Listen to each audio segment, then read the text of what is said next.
Hello, everyone, and welcome to Snap Take. This is Glazer of Snap Judgments. We have a really special video for you today. Not only do we have at the end of the video our Strange Supreme Last Chance review, we also have something really cool that I'm very excited for. We have three freaking bounce lists. That's right, Bounce is back. We've got Top Infinite Working Bounce from two different players and a version that I created based on the second one that works really well.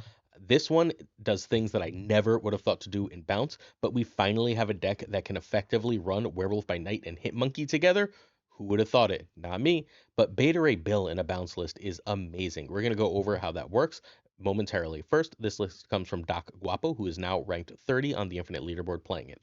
You need Toxin, King Eitri, and Werewolf by Night for this list. A quick note, reminder, Toxin was just buffed. He's a 2-2. That's not a nothing buff. It makes him fundamentally a 2-8, which is nice. King Eitri is very necessary in order to get the Beta Ray Bill thing going, and Werewolf by Night is sort of like kind of the point here because you can get a really big werewolf while making everything else happen. Sasquatch or Hitmonkey can be Sage. I know that's a high series replacement, but that's what you got to do. Grandmaster can be Falcon. Grandmaster, however, on Toxin or Beast is insanely strong, especially if you can Grandmaster Beast. You can then bounce your whole middle lane as well, and that's really powerful. I have some worry about that given how much Cosmo there is around, but hey, it is still a really powerful play. Sable and Nico can be Hawkeye, Spider-Ham, and Iceman, and Beta Ray Bill can be Thor. You get significantly less power because you are using that hammer twice most of the time with this list, which means Bill goes to 24. Thor will only go to 16. I know that that doesn't seem like a huge difference, but 8 power is a freaking lot. And more than that, you're also losing the 3 power from the hammer, so it ends up being an even bigger change. It becomes 27 to 16. And then, like, yeah, Bill is just significantly better here. All right, so Doc Bill's Guapo. So Hood is here. Well, Hood, Silver Sable, and Rocket Raccoon, along with Nico, are just your bounceable ones. They're meant to scale up throughout the game. Hood gives you extra access. You don't want him to stay on the board. Hood gives you extra access to having multiple demons because you can bounce it. You can also turn it into a demon with Nico. You destroy it to draw two. Use Grandmaster on it to get an extra Hood. You don't want it to end on the board, but if it does, it's often not the end of the world for this because when it does, it's often like to move a werewolf to a lane at the end that'll really get you going. Sable ends up is a 1-4 base most of the time, and here she's almost always going to play as a 1-8 base, assuming they play the card. If they don't play the card, you fundamentally got a free Spider-Ham. Sable is really good in bounce. If you can play her more than once, she's an excellent card. She's fine if you play her once, but you really want to play her more than once. Rocket gets huge. He is, if you can hit with him twice, a 1-9. It does take practice, but once you get good at it, it's amazing. He is crazy strong. And then finally, of course, we have Nico, who can turn things into demons and draw cards and copy really powerful cards. Copying Toxin, Beast, um, and sometimes Beta Ray Bill are all extremely strong things to do with this list. Toxin and Beast are your two bounce cards. They are how you don't end up with these cards in hand. Make sure you save 1 for 5 if you have the Eitri Beta Ray Bill thing, because you do want to double hammer, right? So your goal is to play Beta Ray Bill, immediately trigger King Eitri. That's the whole reason Eitri's in the list. Immediately trigger King Eitri to get that hammer right away. At that point on turn 5, you play the hammer with whatever else you're going to play. Hopefully enough stuff to make Sasquatch really cheap, and then you bounce it all, get the hammer back. Once you have that hammer back, you are, feel free to use Grandmaster for this portion of it, right? Once you have that hammer back, you've now got a 412 Beta Ray Bill that will go up to a 424 Beta Ray Bill, which is lane winningly big, let me just say. Grandmaster has the use of Beast in this. It's also pretty solid with Hood and Sable. Another major use for Grandmaster is it can move a card out of a lane, and Werewolf can then jump into that lane, giving you a giant power spike that the opponent won't expect. And of course, the one that I didn't see coming at all that Doc Guapo ended up telling me about is you can use it on Beta Ray Bill on the last turn if you expect a Shang-Chi or Shadow King to sort of move it to the middle where it's safe and then play other cards in that location that aren't going to be wrecked, like Demon, for example, which is just a really bright and powerful play. Hitmonkey, at the end of the game, you're often playing a bunch of cards because you have that 0 Beta Ray Bill, you have like a 2 or 3 cost Sasquatch. If you play some free ones with that hammer, you end up with like a decently big monkey. Monkey's really good for that kind of thing, and so he's in the deck. Nice and simple. Werewolf by Night is amazing here. You've got all everyone but Eitri triggers him. All your bounce cards trigger him. Be careful not to bounce him. It can happen. Grandmaster, he goes to the original Grandmaster location, so that's a way to get him into a clog spot. Beta Ray Bill and the hammer will move him. You're playing with a real big werewolf here. Werewolf and Beta Ray Bill are both absolutely lane winning cards with backup plans of Hitmonkey and Sasquatch as lane winning cards, and then further backup plans of just hey, Rocket and Demons get pretty damn big too. Beast not only gets cards back to hand, but he's got good power and is discounts them, all around great stuff. And then because you're playing so much stuff around if you don't see Bill especially, you can play Sasquatch on turn 5. But if not, you're playing enough stuff on turn 5. You're trying to play like everything you can on turn 5. You should have a very cheap Sasquatch on turn 6, along with at least a Howler. If you can get Sasquatch down to 4, and remember, your hammer's already making it 5, right? So like that's not impossible to play 4 other cards. You play a beast, right, or a grandmaster. Now you've played 2 cards, and then you play 2 other cards. There you go. Sasquatch is a 2. You can play that with Hitmonkey, an extra 1, and you're just going to frickin' town. You can play more stuff if you end up toxining, but now your 1s are gonna have cost on the last turn, and that's a little less ideal, but it still works. Really, really powerful stuff. Again, weak to Mobius, but super strong. This is no longer rank 47. This is now rank 30. I was just sent it by Doc Shubil right before I recorded.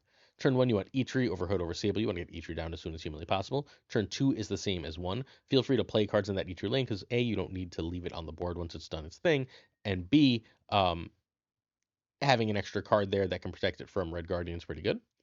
If they do Red Guardian Eitri, you live because you've still got Werewolf and all the other plans. Turn 3, Wolf over Get Out Some Ones. If you have everything at this point, you can start to look to snap. Turn 4, Bill on the outside and trigger Eitri on the outside specifically because then you can Grandmaster it should you be worried about Shunk.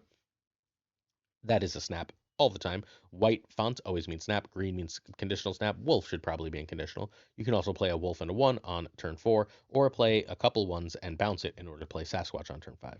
Your goal on turn 5 is bounce 1s and hammer with beast. So you play three 1s and the hammer, and then you beast them all back, and then you play whatever else you can because 2 1s and hammer with beast, and then you bounce them all back, and now they're free for the last turn. So you can play the hammer again, Sasquatch, Hitmonkey, and a bunch of free 1s, and then you win. The Grandmaster Bill trick, once more, is to make sure that Bill ends up not in the location that your opponent thinks it is, where they're going to play their tech. Chef's frickin' kiss to Doc Guapo. This is a crazy strong list. I'm happy that Bill Guapo is joining us.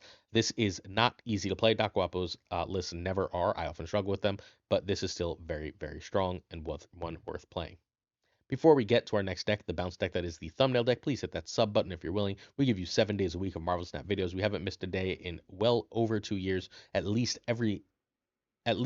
3 new decks every single day. We need your help and support, though, to keep this going. We're trying to grow as much as possible. We're looking for 25,000 subs in 2025, and your help and support would help us get there. Sub, like, and comment.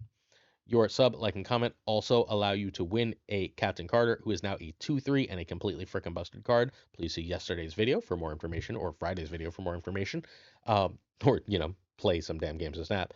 This card is insane. If you want to win it for free, we are announcing those winners tomorrow. So make sure that if you enter the giveaway, all you have to do is sub, like, and then you can leave a comment. There's going to be a spot later on where I fake say what comment to leave. Don't do that. The comment here is simply, how have you felt Captain Carter is? How good has Captain Carter been for you? Are you impressed with the card right now? That's how you enter the season pass giveaway. A comment on every video is an entry into the giveaway. At the end of the week, basically what I do is I pick one video at random. I literally usually RNG it. I say I have 7 or 8 videos this week, RNG from 7 or 8, whichever video it is, then I put it into a giveaway winner picker website, and whoever gets it gets Captain Carter. So if you want that for free, sub, like, comment. Next up, we have Rorm's Bounce. This one is built specifically to wreck the face off Thanos, and wreck the face off Thanos it does. I don't know if you know this, but Thanos usually has extra cards in deck. Not always, but usually. If Thanos has extra cards in deck, Darkhawk is huge. Cassandra Nova on curve is an 8 to 11 power card. That's great. These cards in combination give you a really strong Thanos matchup, while you also just have an absolute ton of power everywhere else. This one is doing the Grandmaster Beast trick, as described in the last deck, where you can play Beast early, and then you can play a bunch of stuff that you want to bounce in the mid later, and Grandmaster it over for an extra cheap Beast trigger, because Beast is so important. Toxin is now a 2/2, giving this deck a little extra power. This one is a Beast. You can find the creator of this list at twitch.tv/RormPlays. Go support Rorm. He's an awesome human being, genuinely kind, creates an absolute ton of great decks, and is a top player. This deck needs both Sage and Cassandra Nova. Grandmaster or Toxin can be Falcon. Sable and Nico can be Rocket, Iceman, and Spider-Ham. Agent Venom is more or less equal to Joaquin Torres Falcon if you have that card. And Darkhawk, we have another deck that doesn't run Darkhawk that's fairly similar. So this list came about because Rorm wanted to play Bounce. He knows Doc Guapo plays a lot of Bounce, and then he ended up getting some tips and playing with Doc Guapo. Doc Guapo's ad is specifically Grandmaster in this list. So we're cooking with gas here. Then after Doc Guapo sent Rorm the list, he made this. I spoke to Rorm and made what is going to be the next list. So it's a whole continuum here today on Snap Judgments. All right. I'm not going to take forever to go over Hood, Sable, and Nico again. They work the exact same way as the last time. Hawkeye is a little more complicated. If you play a card in his lane that bounces him the next turn, he will get it. But if you bounce him the same turn he's played, the activation just goes away. So you need to play him, set him for a turn, and then let him go. So it's worth keeping him in mind. You also want to leave him on the board on turn 5 for exactly that reason. He gets stupidly huge if you're playing him multiple times. It's the same +4 that Rocket and Groot would get. Sorry, not Rocket and Groot. That Rocket Raccoon would get, but without the having to guess where opponents are going to play. Sable is the same as last time. 1/4 on base. That could be a 1/8. Hood, you want to get at least 2 demons out of because demons are 1/6. And Korg is here as a way to get Darkhawk good because, hey, did you know you're not always going to end up playing against Thanos? I know it doesn't seem like that right now, but you're not always going to play Thanos. So you play Korg and then you bounce it and then you play Korg again, and that's really nice. Nico Minoru is turning things into demons, drawing and making copies. In particular, making copies here are Cassandra Nova and Sage, which are absolutely game winning. Copies of Cassandra Nova and Sage are huge. Blowing up Hood or Korg or turning them to demons is great. Same thing for Grandmaster, so on and so forth. Agent Venom, you're happy to do that. Toxin is a 2/2 that bounces and gets reasonably big. It's nice to have that extra power in the lane. People also often Shadow King Toxin, which feels great because you're very happy to have them not Shadow Kinging your bigger threats like Cassandra Nova and Sage. Grandmaster is here largely to get the double bounce with Beast and Toxin. Don't be afraid to get an extra Cassandra Nova or Sage trigger, or honestly, even a Hawkeye, Sable, or Korg trigger can all be very powerful plays. Grandmaster's really good here. Of course, we also have Agent Venom.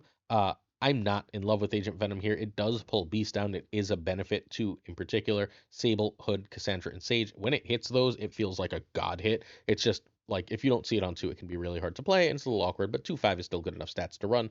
So thus the card is in the deck. It is really good, and even if it's not my particular cup of tea.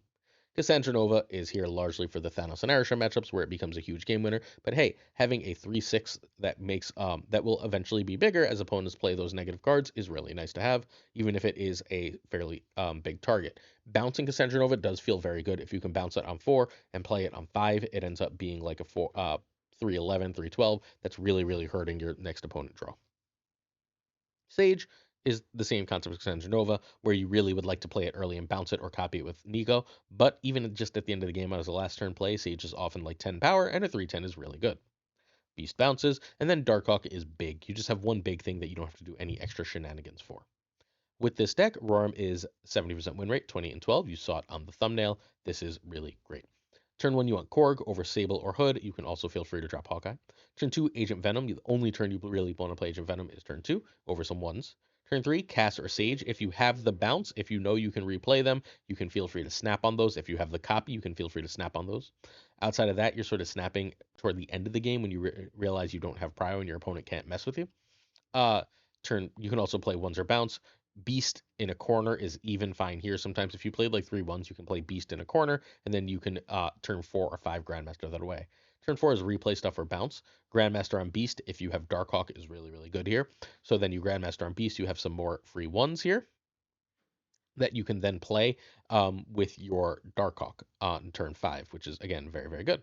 Turn 5, Beast or Grandmaster on Beast, or you can just cold drop Darkhawk, and then turn 6, you play everything you can along with Sage, or you just drop like a Demon and Darkhawk, and then you win. This is really, really powerful.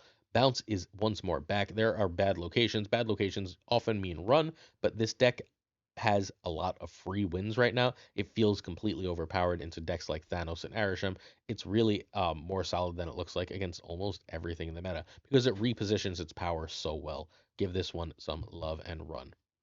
Before we go further, please check me out on Twitch. I stream almost every day.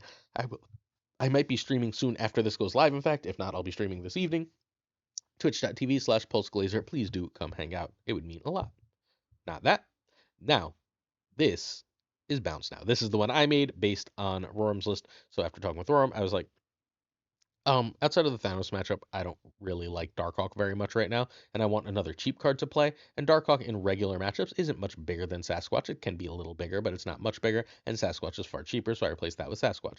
I also wanted Joaquin Torres, which means if I don't have Darkhawk, I have room for Rocket Groot and Joaquin Torres, which is a lane-winning combination. Those were the changes I made, although I also added Falcon because I'm running into a massive amount of Cosmo. And if they can Cosmo a lane that has like a hood in it and so on, that can be a very frustrating proposition. I can still sometimes compete there because of Sasquatch, but I don't really want to have to do that. I can just Falcon my stuff back and keep going with the deck, and that ends up being really effective and powerful for me at least. Grandmaster still might be right here. You can find me on Twitch at Pulse Glazer. This deck needs Sage, Cassandra Nova, Toxin, and Taurus Falcon. Um, this version cannot run Agent Venom because it runs Sasquatch. You can see the above version for other potential changes. Nico and Sable can be Korg, Iceman, and did I say Monkey? Iceman, and Spider-Ham is what that's supposed to be. Sasquatch can be Darkhawk, and then you just run the other version if you don't have Sasquatch. You need Sasquatch for this. So, okay. I'm not going to go over the ones again, except Rocket Groot gets really, really big on Joaquin Torres. So does Sable, that immediate 8, the immediate 2 demons, the immediate double trigger on Hawkeye, the immediate double trigger on Nico. Doesn't do anything with Destroy, but does some for the +2 and does stuff for the double her power. So all of that works super, super great. You love to see all those cards with Joaquin Torres. It's very powerful. Toxin, as again now a 2/2 to bounce everything back and be a really solid threat in his own right, is pretty good. Don't be afraid to use Toxin, Falcon, and Beast when you have all three to bounce each other. You can sort of get bounce continuums going where you keep playing cards under them and rebouncing them for a couple turns, leading to a really cheap Sasquatch and a lot of power at the end of the game because your ones are all scalers. That's not great with Hawkeye, but it is really good with the other cards. Cassandra Nova, we discussed. Nothing really changes about her here. She's amazing into Thanos. She's amazing to bounce. She's amazing to copy. Sage, same thing. Sage is more likely to also be one of your power plays at the end of the game with this list. Beast does the same thing he did in the last list, although there is no Grandmaster play, so Beast wherever. I generally like to Beast around turn 4, because I want to play as many cards as possible on turn 5 for super cheap Sasquatch on turn 6. Sasquatch at 2 or less on turn 6, along with Sage, along with these other cards, is a huge win. I had a 67% win rate in a fairly small sample with this, but it is very good. Turn 1, you want Sable over Hood over Hawkeye, or you can play just Hood if you have JTF. Turn 2, JTF is better than ones. Turn 3, Cast and Sage, or 2+1 or Bounce. Remember that your snaps with Bounce are often at the end of the game, not the beginning, outside of the JTF one. Outside of like I hit a nut thing early, what you really want to do is, oh, I can double my Cast Sage, or I can bounce my Cast Sage, and now there's such big lane winners. That's a snap. Oh, I'm going to be able to throw priority, and they're not going to be able to Killmonger or whatever me. That's a snap, that kind of thing. Turn 4, you're generally bouncing. Turn 5, you play a bunch of stuff. Keep 6 energy in hand. I don't know what that's supposed to mean. Oh, keep whatchamacallit, Sasquatch in hand. Make Sasquatch as cheap as you can. You can play cheap Sasquatch and bounce as well if you played a bunch of stuff on turn 4. That's less likely to be the case, though. You do want to make sure at the end of this turn you do leave out Hawkeye. Even if you're bouncing, leave Hawkeye on the board so he gets his last buff. And then turn 6, your job is to play it all. Whatever else you have left, Sasquatch, Sage, if you've got a bounce Sage, bounce Cassandra Nova, copies of cards, last chance for Rocket and Groot, etc., a bunch of demons. Enjoy yourself.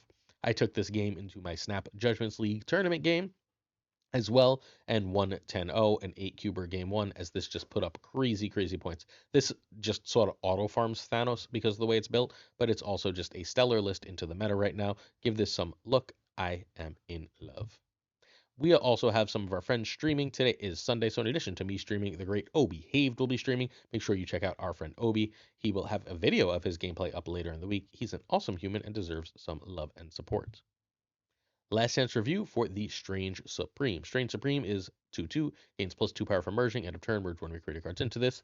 If you play him and he can merge on 2 and he can merge every turn, he is going to be a 2/12. I know he's going to look like more than a 2/12, but he's not. He's eating other things that were power on your board. That's a 2/12. Sometimes things like squirrels happen and he's still a 2/12, but you're not doing extra work and paying extra energy for that 2/12, which is also pretty nice. 212 is one of the bigger 2-drop scalers around. It's less than Scream, but more than Sam Wilson, around a little bit more than Angela used to get to, which means he's a really good card. That's kind of it. We're going to do a lot of fancy analysis for this over time, but what a lot of Marvel Snap comes down to is ultimately you pay 2 energy and you get 12 power. You often pay 4 energy to get around 12 power from cards like Galacta, from cards like Gwenpool, from cards like Kahori. Paying half that and getting the same power is incredibly strong, and thus Strange Supreme is an incredibly strong card. He also plays with one of the few resources in Marvel Snap that there are. There's board space is one of the big resources in Marvel Snap. Usually, it's hard to get um, like each card, the amount of power it has really does matter because you can play extra cards in locations. I'm pretty sure you're aware of that. But like if you play 3 5s in a location to get 20 power versus 120 power card, that 120 power card leaves you extra energy and extra space to do other things. Strange Supreme does that for you. I think he's basically a must buy card if you have any interest in playing his decks. We've covered a ton of his decks at this point. We covered one on Tuesday, um, two on Wednesday, two on Thursday, 3 on Friday, and then we and one more yesterday, and then we're about to cover one more today. So like we've covered a million Strange Supreme decks. If you have interest in those decks, if you can get toward them, you should probably consider opening your spotlight caches. There is one big caveat for that. If you own Speed and US Agent, you should save up and then you should buy them with tokens once they come out. Spotlight keys will turn into 3,000 tokens, which is more than their current value. So if you're getting 2 cards, Spotlight keys, or 3, obviously, Spotlight keys still have more value to open. If you are, if you are needing only 1 card, just either spend the tokens now or wait and spend the tokens when your keys transform into them. Derek's Doctor Strange is next up. This is from the number 3 player in the world, our friend Derek, who is absolutely crushing with this. I think this list is awesome. He's been altering it a little bit. I really like the idea of Strange here, where this isn't like a deck that goes all in on Strange. He's just a nice power play and a 2-cost scaler, and you're playing with unequal information with this list, and thus you're able to win a lot of cubes. Derek is the current number 3 ranked player. He was number 2 last season. He's been number 1 last August and September. He's amazing at Marvel Snap. This deck needs Strange, Mockingbird, and Supergiant. Those are your required cards. Sam and Kate can be Mirage, Iron Patriot, and Valentina. Sam is close to necessary. Rocket and Groot can be Sage, Juggernaut, or Marvel Boy. Cool. Sage was in this version when I played it first. Okay. Let's go card by card. So Squirrel Girl and Shauna are sort of a pair here. They are cards that create a bunch of extra cards. The instant they're played, more or less, can take an extra turn. For Squirrel Girl, you can play Mockingbird. You want to get Mockingbird out relatively early if you have Strange, so you can make sure that you can get her on the cheap. Just keep that in mind. However, they're just good power for Strange Supreme, and Shauna's just underrated as like, let's say on average you're gonna get 3 2s from Shauna, right? Sometimes she's gonna ruin your shit. You're gonna get a Bast. You're gonna get a Loki and be annoyed. Fine. But like you're gonna on average get 3 2s. That's a 310. That's pretty damn solid. You're very, very happy to play Shauna, get that cheap Mockingbird, and give your Strange Supreme a bunch of food to eat. In fact, just playing Shauna is, if you play Shauna, she creates 3 things. So one thing on turn 4, one thing on turn 3, one thing on turn 4, one thing on turn 5. You only need one other generated card for turn 6, because on turn 2, Strange can eat Sam Wilson. So this is pretty good at feeding this card, making it a 2-12. Strange Supreme is obviously the big power of the deck. It is the most power you can get. It is very easy to protect with Cosmo and very powerful overall. It is meant to be a lane winner while you use cards like Negasonic and Cosmo, Gladiator, and Mockingbird to win another lane. Daredevil lets you know what your opponent's doing on turn 5. It also gives you this incredibly powerful snap condition. People usually run when you Daredevil snap, so it's a really just powerful way to win. It's like a just I'm stealing wins left and right thing. Next up, we've got Kate Bishop, Hawkeye. Kate is incredibly powerful and useful. She gives you things to eat with Strange. Her Acid Arrow is also very, very strong into that Daredevil, where you can basically really know what they're going to do, where they're going to play, what they're going to do, and then you can help clog them and really mess them up or give them mega 2 power that they're not expecting at the end of the game. Very nice stuff. Also, the Grapple Arrow is very powerful at getting into hard to reach locations, although you also have Rocket and Groot for that. Sam Wilson is now a 2-2, not a 2-3, but still just 2-7 is good. Also featuring Supreme, having a nice extra scaler is good. Rocket Groot is another scaler that helps control where your opponent plays. Again, helping control where your opponent plays is good, given Daredevil, Supergiant, and Negasonic and Cosmo are in the list. You control where the opponent plays, and thus you're able to ruin their plays and snap and win. Cosmo is here. Cosmo is strong. I don't know else to explain that. Cosmo is a very good card. It is exceedingly, sorry, got what it looks like an important phone call. We're just going to take a quick look at that and see what that is. Yeah, I don't know what that is. I'll check that momentarily. We've got Cosmo, who's really good at blocking locations, can protect Strange Supreme, and can ruin opponents' plays at the end of the game. Negasonic, who's meant to do much the same thing. Really, really fun in a Captain Carter lane. When you know they're going to try and play a card there, you can just blow it up and steal that lane. Then we've got Shauna, we talked about already. Gladiator at 3/8 is just big, keyword ruin your opponent's game plans because people are playing a lot of smaller stuff right now, outside of the Hella deck anyway. Supergiant works the same as Daredevil. You're basically playing one of the two. If you have both, it's the easiest snap in history, but if you get good at Supergiant, you get to win. And Mockingbird, like Gladiator, is big, cheap power. So Derek is currently rank 3 with this list.